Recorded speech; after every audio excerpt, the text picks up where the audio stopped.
लेकिन महाराज जी, अगर हमारे जैसे हम अपने घर में हैं और हम कोशिश कर रहे हैं नाम जप की, और हमारे घर वाले मांस मदिरा सब कुछ चल रहा है, तो अब यही दुर्भाग्य है, ये दुर्भाग्य है कि ऐसा कुसंग मिला है।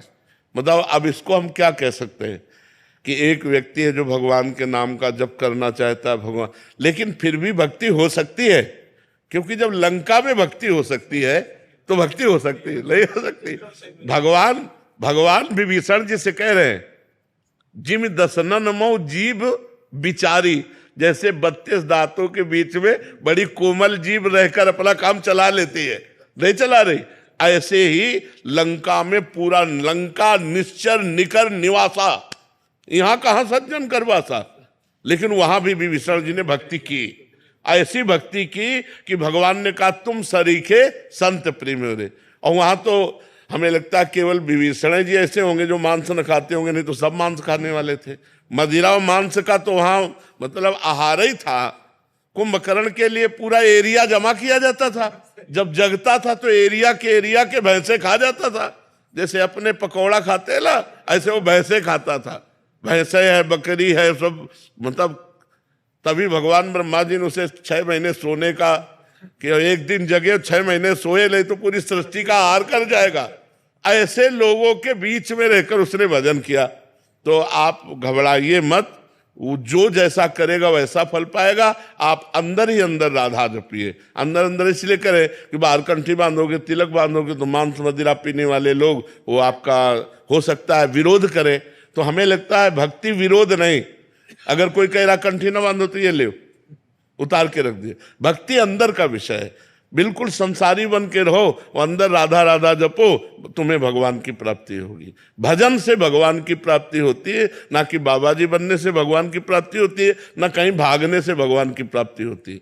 सच्ची मानो, आप अपने घर में मेहनत की कमाई का जो अन्न पा रहे हो और जो भजन कर रहे हो, और कभी भूखे टूटे को आपने भोजन करा दिया, ये सबसे बढ़िया बात है। हम लोगों का हिसाब कटता है, जो हम वस्त्र पहने इसमें इसका भजन जाता है, जो प्रणाम करते हैं उनको भजन जाता है, जो भोजन देते हैं उनको भजन जाता है। ये सब फ्री नहीं है, यहाँ सबका टैक्स है। और अगर भजन कम पड़ गया तो हमको नरक जाना है।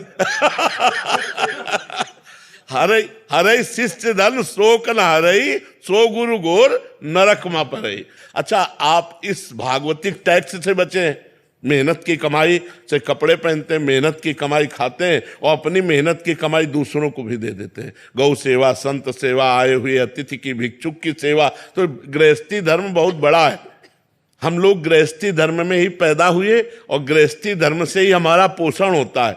पोषण भी गृहस्थी धर्म से होता है। अगर ये आप लोग समझते हो कि गृहस्थी धर्म में भगवत प्राप्ति नहीं हो सकती, तो आप सच्ची मानो, सबसे पहले गृहस्थी को भगवत प्राप्ति होगी।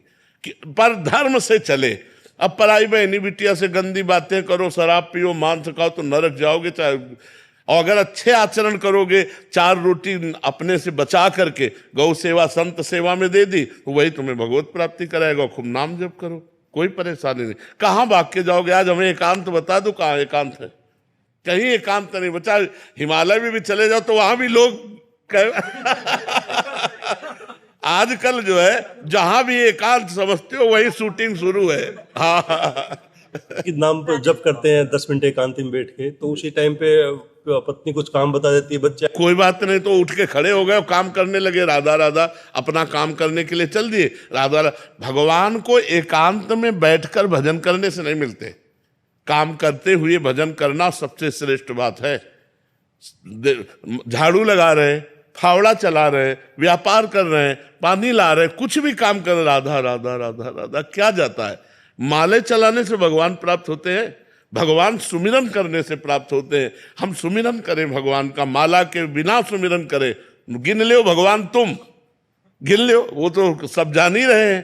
तो खूब भजन करो और गृहस्थी में रहो, और ये जरूर करो कि अपनी कमाई का 4 रोटी का हिस्सा कभी किसी भूखे को खवा दो, कभी किसी गाय को दे दो, कभी किसी बीमार को 10 रुपया तुम्हारे लग जाए। ये बढ़िया परोपकार। परोपकार ये गृहस्थी में जरूर करना चाहिए, और नाम जप करना चाहिए, और भगवान के आश्रित रहना चाहिए। आश्रित का मतलब नाथ सकल संपदा तुम्हारी, मैं सेवक समेत सुतनारी। बढ़िया भजन है, कोई परेशानी नहीं, कहीं भागने की जरूरत नहीं। ये सोचने की जरूरत नहीं कि बाबा जी ज्यादा भजन कर लेते हैं। ऐसे किया ना आपने, ऐसे इसका भी टैक्स है, हमारा भजन जाएगा आपके पास। आप साष्टांग लौट गए ना, ये खुशी की बात नहीं है तुम्हारे पुण्य जा रहे। अगर भजन नहीं करोगे तो वो साष्टांग वाला पुण्य ले गया और तुम नरक जाओगे। बहुत होश की बात है, ये कोई खिलवाड़ नहीं। ये जो सिद्ध पुरुष भजन में निरंतर लगे, उन्हीं से जगत का कल्याण होता है, वही मंगल होता है। नहीं तो एक एक का टैक्स है। जैसे भारत सरकार का हर वस्तु में टैक्स है ना, ऐसे भगवान का टैक्स है, हर एक चीज में टैक्स है। कोई तुम्हारे पैर छू रहा है, कोई तुम्हारी बड़ाई कर रहा है, कोई तुम्हें प्रणाम कर रहा है, कोई वस्त्र दे रहा है, कोई भोजन दे रहा है, कोई धन दे रहा है, वो सब भजन ले रहे हैं। वो हमारा सब भजन ले रहे हैं, कोई खिलवाड़ नहीं है।